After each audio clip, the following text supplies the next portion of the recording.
Good morning, children. Children, today we will read the new chapter from your Moments book, and the name of the chapter is Withering the Storm in Ersama. It means atmospheric change in Ersama.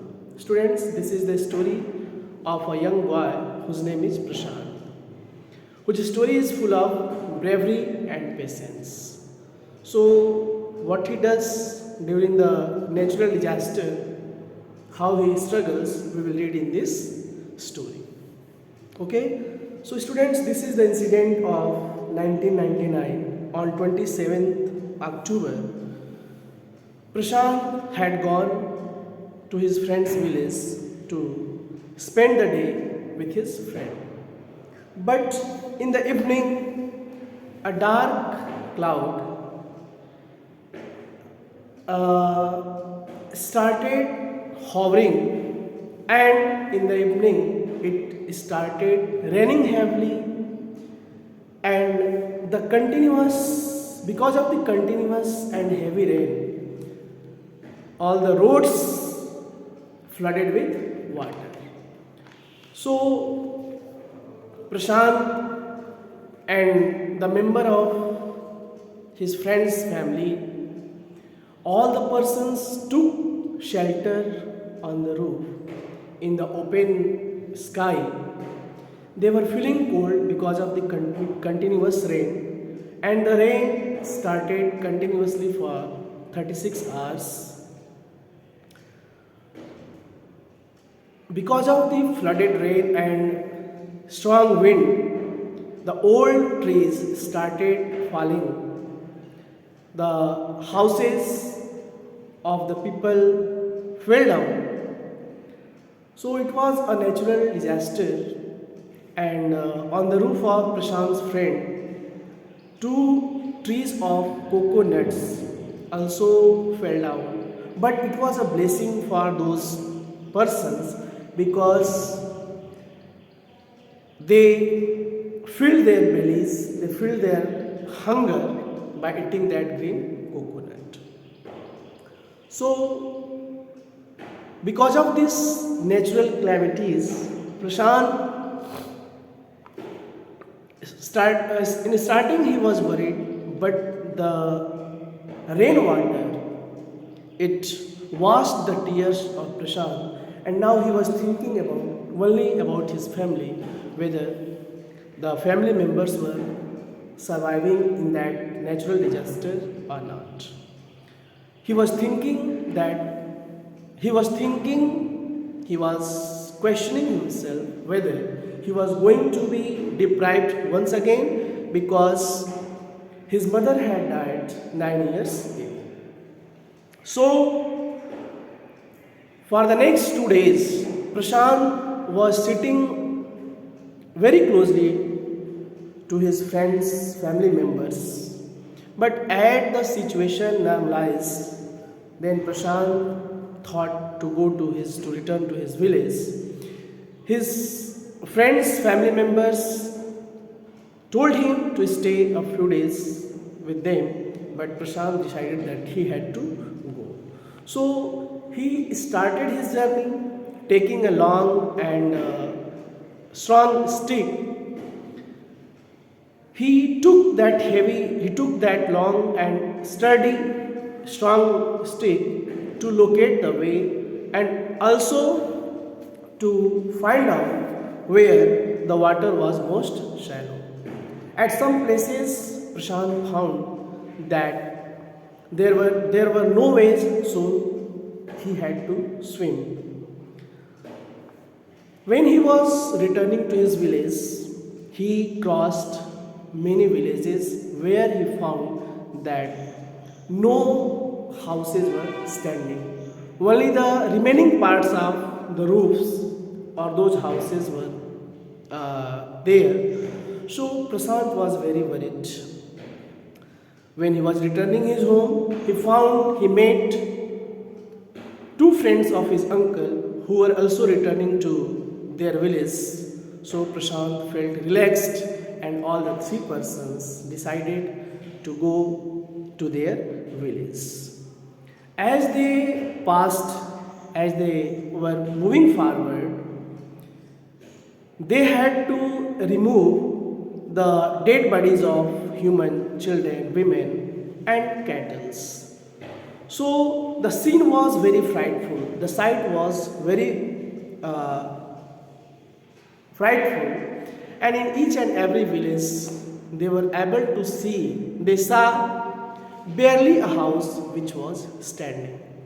So this made Prashant very distressed and he started weeping loudly. So, because he thought that his family could not have survived this natural calamities, this natural disaster. And at last, Prashant reached his village, Kalikuda. When he reached there, he found that where their homes once stood, there were only the remaining parts of the roofs. So he decided to go to the Red Cross shelter to find out about his family, to look for his family. So when he reached the Red Cross shelter, then firstly he met his maternal grandmother who had become weak because of hunger, and when she saw Prashant, she ran towards him, stretching her hands, and her eyes were filled with tears. It was a miracle for her because the family members assumed thought they had thought that Prashant was no more. So quickly this news spread throughout the Red Cross shelter that Prashant had returned. All his family members gathered there and they started embracing him. Prashant saw everyone, his brother, his sister, his uncle, his aunts, that everybody was there. So immediately he came to know the situation and he was very sentimental. He became emotional, but immediately he controlled his emotions and he felt a deadly grief on the face upon the 2,500 people who were living in that shelter. So he came to know that 86 persons had died in this disaster and 96 houses had been washed away by that super cyclone, and it was the fourth day of those persons in that shelter and they had not got anything to fill their bellies. So firstly Prashant, whose age was 19 years, he decided to bring the rice from the merchant of the village. So he immediately made a group of representatives and all the persons went to the merchant of the village and they successfully returned taking the rice.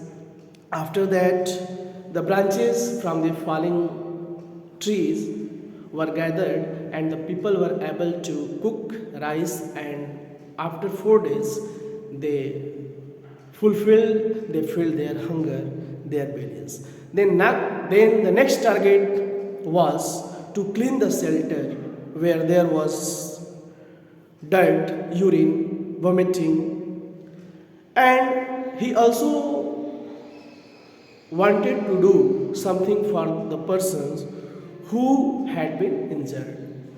So Prashant organized a group of youth volunteers, and on the fifth days he found that a military helicopter was flying over the shelter and dropped some food parcel. Then he did not return, so Prashant convinced the children to lie on the ground, having empty utensils on their bellies, to convince that they were hungry, and immediately the persons who were in helicopter, they came to know that the person who were living in the shelter, they needed food, and after that they started dropping the food and they started making regular visit of the shelter. So Prashant, and after that Prashant found that there were a large number of children who had become orphan. So he appointed women to look after those children, and men were secured to arrange the food. As the week passed, Prashant found that the women and children were sinking into deeper and deeper grief. So he convinced the women to start in the food and work program, and for children he organized the sports event. Prashant engaged himself with other volunteers in helping those widows and children to improve their situation. So, the earlier government had tried to set up an institution for orphans and widows, but the villagers had opposed because they felt that in such institutions children would grow up without love and care, and widows would suffer from bad and unfair feeling and loneliness. So Prashant thought to resettle the orphans in their own community, and he also thought to provide the duty of taking care of those orphans to the childless widows. So, after the 6 months of this destruction, this time Prashant wounded spirit has cured because he had no time to bother about his own pain. There was only his handsome and youth face, which was only wanted by the widows and orphan children of his village. The orphan children and the widows only they were seeking out, only they were wanting, only they were talking, only they were thinking about Prashant because he had cooperated them, he had helped them in their darkest hour of grief. So students, it is the summary of the chapter. You will read this chapter at home also, and we will do the exercise. So that's all for today. Thank you and have a nice day ahead.